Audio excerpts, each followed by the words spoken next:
नमस्कार दोस्तों, स्वागत है आप सभी का हमारे YouTube चैनल संजीवनी फॉरेस्ट में। तो आज की इस वीडियो में हम मेडिकल साइंस की विभिन्न ब्रांचेस के बारे में बात करने वाले हैं। यानी आज के समय में हमारा मेडिकल साइंस इतनी तरक्की कर चुका है कि उसको अलग अलग पार्टों में उसका अध्ययन किया जाता है। इस वीडियो में लास्ट तक बने रहना। आज हम बात करेंगे मेडिकल साइंस की विभिन्न ब्रांचेस के बारे में।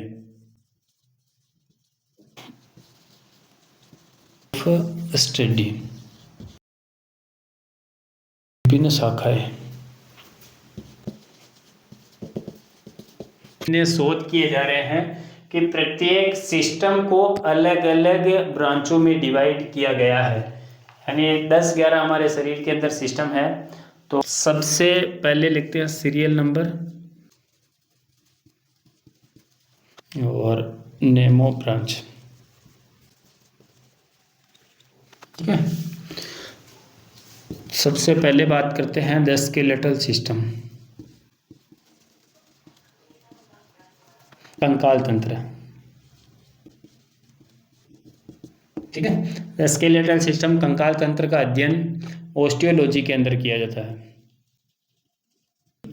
और कंकाल तंत्र से यानी हड्डियों से रिलेटिव जो डॉक्टर है उसको ऑर्थोपेडिक बोला जाता है।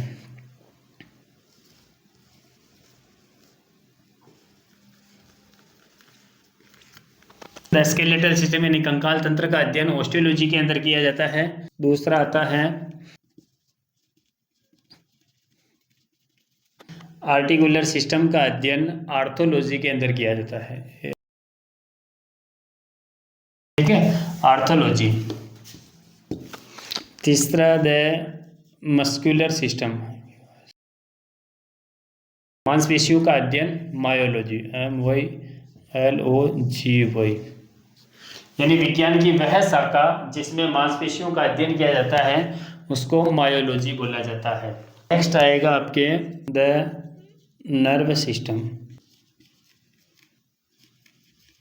नर्वस सिस्टम यानी तंत्रिका तंत्र का अध्ययन, न्यूरोलॉजी। और नेक्स्ट आएगा सर्कुलेटरी सिस्टम, या फिर इसको बोलेंगे अपन कार्डियोवेस्कुलर सिस्टम, कार्डियोवेस्कुलर सिस्टम, इसको बोलेंगे कार्डियोलॉजी या फिर एंजियोलॉजी। नेक्स्ट आएगा द डाइजेस्टिव सिस्टम यानी पाचन तंत्र का अध्ययन,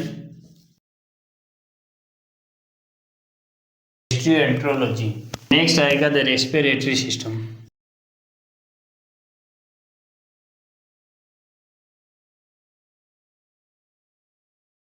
विज्ञान की वह ब्रांच जिसमें श्वसन तंत्र का अध्ययन किया जाता है उसको पल्मोनोलॉजी बोला जाता है। नेक्स्ट आएगा यूरिनरी सिस्टम, यूरोलॉजी।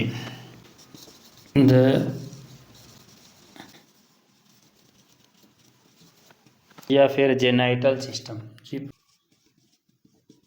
इसमें मेल और फीमेल अलग अलग ब्रांच आएगी।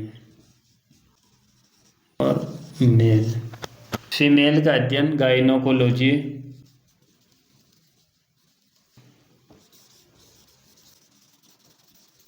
फीमेल का अध्ययन गायनोकोलॉजी और मेल का अध्ययन एंड्रोलॉजी, एंड्रोक्राइन सिस्टम।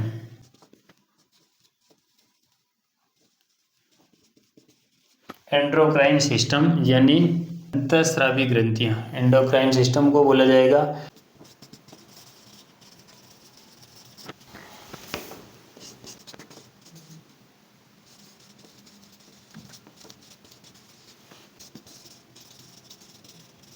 ये हो गए हमारे सिस्टम और ये हो गए उनकी ब्रांचें। यानी आज के समय में हमारी मेडिकल साइंस ने इतनी तरक्की कर ली है कि प्रत्येक सिस्टम को उनके अलग अलग ब्रांचों में अध्ययन किया जाता है। ठीक है, सबसे पहले स्केलेटल सिस्टम यानी कंकाल तंत्र का अध्ययन ऑस्टियोलॉजी के अंतर्गत किया जाता है। और जो हड्डियों से रिलेटिव जो डॉक्टर होते हैं, यदि आपको हड्डियों से रिलेटिव किसी प्रकार की प्रॉब्लम है तो उसमें आपको ऑर्थोपेडिक डॉक्टर को बताना पड़ेगा, ठीक है ना। और जो डॉक्टर पर्टिकुलर हड्डियों का इलाज करता है उसको ऑर्थोपेडिक बोला जाता है, ऑर्थोपेडिक डॉक्टर, ठीक है।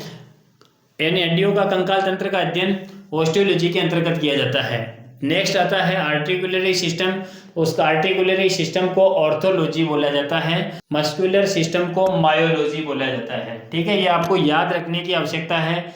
इससे यदि सिस्टम पर्टिकुलर आप किसी सिस्टम के अंतर्गत आने वाली बीमारी से परेशान है तो इन डॉक्टर को आपको बताने की आवश्यकता पड़ती है। ये जनरल नॉलेज के लिए आप सभी को ध्यान में रखने की आवश्यकता है। नर्वस सिस्टम विज्ञान की वह शाखा जिसमें तंत्रिका तंत्र का अध्ययन किया जाता है उसको न्यूरोलॉजी बोला जाता है। मेडिकल साइंस की वह शाखा जिसमें तंत्रिका तंत्र का अध्ययन किया जाता है उसको न्यूरोलॉजी बोला जाता है। सर्कुलेटरी सिस्टम या फिर कार्डियोवेस्कुलर सिस्टम कार्डियोलॉजी या फिर एंजियोलॉजी बोला जाता है। नेक्स्ट आता है द डाइजेस्टिव सिस्टम, यानी विज्ञान की वह शाखा जिसमें पाचन तंत्र से रिलेटिव अध्ययन किया जाता है उसको गैस्ट्रोएंटेरोलॉजी बोला जाता है। नेक्स्ट आता है द रेस्पिरेटरी सिस्टम, यानी श्वसन तंत्र का अध्ययन पल्मोनोलॉजी के अंतर्गत किया जाता है, ठीक है। पल्मोनोलॉजी जिसमें हमारे श्वसन तंत्र से रिलेटिव सारे सिस्टम आ गए, फेफड़े आ गए, ठीक है। नेक्स्ट आता है द यूरिनरी सिस्टम, यानी मूत्रवा संस्थान। मूत्रवा संस्थान का अध्ययन यूरोलॉजी के अंतर्गत किया जाता है। किडनी से रिलेटेड किसी प्रकार की बीमारी है, यदि आपकी किडनी में स्टोन है या फिर किडनियां कम काम कर रही है तो उसमें आपको यूरोलॉजी डॉक्टर को बताने की आवश्यकता है। यूरोलॉजी को यूरोलॉजिस्ट बोला जाता है, ठीक है ना। ऑर्थोपेडिक, आर्थोलॉजिस्ट, मायोलॉजिस्ट, न्यूरोलॉजिस्ट, ठीक है। आपने इस तरह के नाम सुने होंगे, GIST। Cardiologist,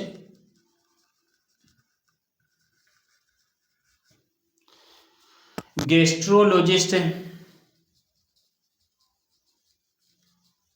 the respiratory system pulmologist. आगे आता है यूरिनरी सिस्टम तो यूरोलॉजिस्ट। और द रिप्रोडक्टिव सिस्टम यानी जेनाइटल सिस्टम, जेनाइटल सिस्टम का अध्ययन फीमेल की बात आती है तो गाइनोकोलॉजी और मेल की यदि बात आए तो एंड्रोलॉजी, एंड्रोलॉजिस्ट और एंड्रियोलॉजिस्ट, ठीक है। नेक्स्ट आता है द एंडोक्राइन सिस्टम, यानी अंतःस्रावी ग्रंथियों का अध्ययन एंड्रियोलॉजी के नाम से जानते हैं, एंड्रियोलॉजिस्ट। और इंट्यूब्यूमेट्री सिस्टम का अध्ययन डर्मेटोलॉजी बोला जाता है, ठीक है। यदि आपको कुछ समझ में नहीं आ रहा है तो आप कमेंट कर सकते हैं, ठीक है।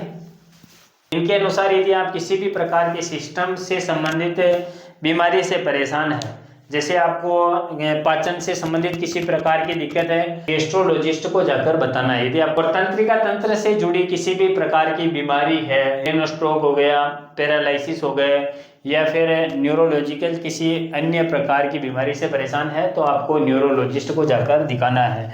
इसी तरह से यदि आपको हड्डियों से रिलेटेड किसी प्रकार की बीमारी है, घुटने कमर दर्द है या फिर आपके हड्डियों में आवाज़ आती है या फिर आपकी हड्डियां कमज़ोर है तो उस समय आपको, या फिर कोई फ्रैक्चर वगैरह हो गया, आपकी कोई हड्डी वगैरह टूट गई है तो उस समय आपको ऑर्थोपेडिक डॉक्टर को दिखाने की आवश्यकता है। यदि आपको किसी मांसपेशियों से रिलेटिव किसी प्रकार की बीमारी है, आपकी मांसपेशियों में वीकनेस है, मांसपेशियां सही तरह से काम नहीं कर रही है तो उस समय आपको मायोलॉजिस्ट को जाकर दिखाने की आवश्यकता है। ऑस्टियोलॉजी है तो ऑर्थोपेडिक, आर्थोलॉजिस्ट है, मायोलॉजिस्ट है, न्यूरोलॉजिस्ट है, गैस्ट्रोलॉजिस्ट है और पल्मोलॉजिस्ट है, यूरोलॉजिस्ट है, गाइनोकोलॉजिस्ट है, एंड्रोलॉजिस्ट है, डर्मेटोलॉजिस्ट है। इस तरह से प्रत्येक सिस्टम से रिलेटिव डॉक्टर इलाज करते हैं। ये चीज़ें समझ में आ गई होगी। फिर भी यदि आपको समझ में नहीं आता है तो आप कमेंट कर सकते हैं। आज के वीडियो में बस इतना ही, मिलते हैं नेक्स्ट वीडियो में, तब तक के लिए जय हिंद, जय श्री राम।